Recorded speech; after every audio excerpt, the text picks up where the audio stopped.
J'ai dû faire attention de ne pas me cogner au plafond en entendant tout ce qui a été dit. Je voudrais quand même apporter 3 chiffres. 1000 gigatonnes, c'est la quantité de CO2 qu'on a émis depuis 1850 jusqu'à 1999. 500 gigatonnes, c'est la quantité de CO2 que le monde a émis entre 2000 et 2015. Et 330 gigatonnes, 330, on parle de 1000, 500, 330, c'est la quantité que l'on peut encore émettre si on ne veut pas donner à nos enfants une poubelle. D'accord ? C'est-à-dire qu'on veut donner à nos enfants un monde qui vivra avec plus 1,5 degré. Donc ça, c'est le défi technologique que l'on doit relever. Ce défi-là signifie qu'on ne pourra pas utiliser le vieux carbone qui a été stocké, de l'énergie renouvelable, du soleil, effectivement, de la biomasse qui a été stockée sous la terre. On va devoir apporter l'énergie stockée d'une autre manière. Comment est-ce qu'on va l'apporter ? Hubert l'a très bien montré, le solaire. Vous voulez apporter la solution du nucléaire.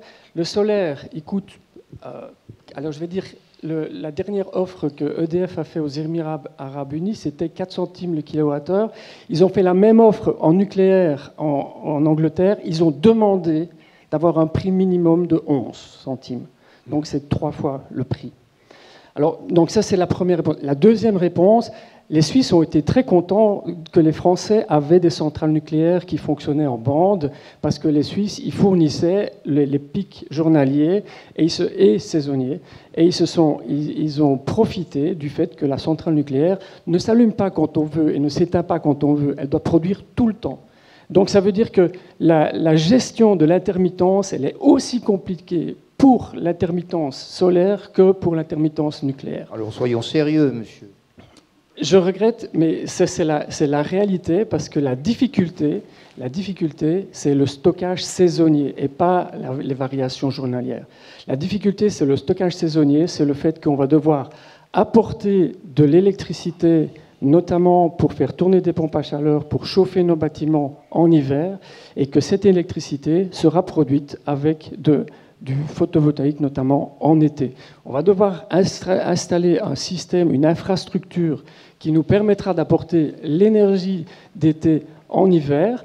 Et ça, on sait comment le faire. On peut stocker, on peut faire de l'électrolyse, on peut mettre... Alors, on doit décider comment est-ce qu'on stocke l'hydrogène. On peut évidemment le stocker sous forme comprimée. On peut aussi simplement l'attacher sur des molécules, des atomes, pardon, le carbone, et faire du méthane renouvelable. Et une bonne source de carbone renouvelable, c'est la biomasse, et c'est une énergie renouvelable.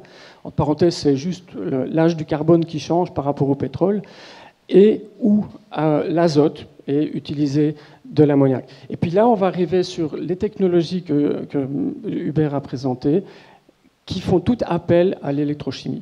Et donc, moi, la solution du futur, et je suis convaincu que les ingénieurs normalement constitués vont aller dans cette direction-là, c'est effectivement les procédés électrochimiques, c'est le stockage dans des systèmes chimiques, le méthane ou l'azote ou l'hydrogène, et l'efficacité.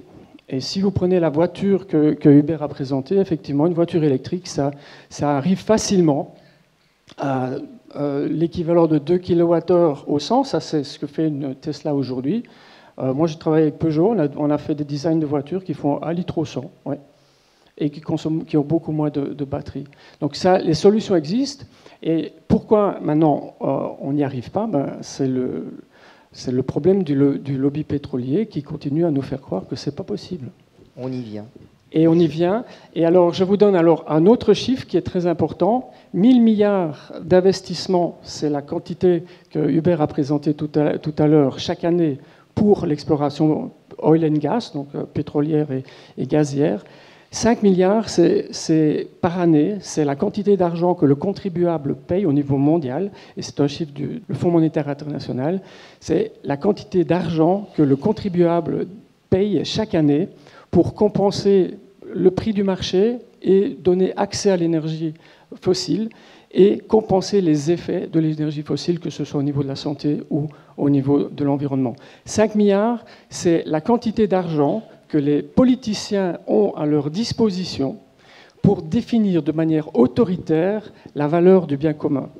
Et c'est là que se trouve le principal levier dont on dispose. Ayons une responsabilité sur le futur. Diriger l'économie de marché, c'est vraiment l'enjeu à l'heure actuelle. Ça répond également et à ce que donc disait le monsieur. ratio, c'est 1 pour 5. 5, c'est la quantité que les contribuables payent aujourd'hui pour l'énergie fossile. On peut prendre une partie et définir un autre futur. Philippe Charlez, 1 minute pour répondre. Non ? Bon.